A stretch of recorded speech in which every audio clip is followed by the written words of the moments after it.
Hi, I'm Robin. This is Germisep.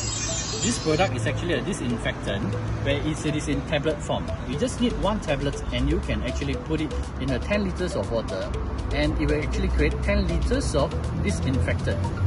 Hi, this is our Germisep disinfectant. This is how we actually solute the thing inside a pail of 10 liters of water so you can actually carry it by hand. And now we're going to drop it. That's it.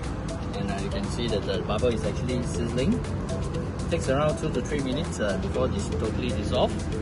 Okay, after the solution has been mixed, we actually put it in a sprayer box like this and then we can start to spray. Okay, so we just make sure that the wetness is actually sufficient. Let me show you.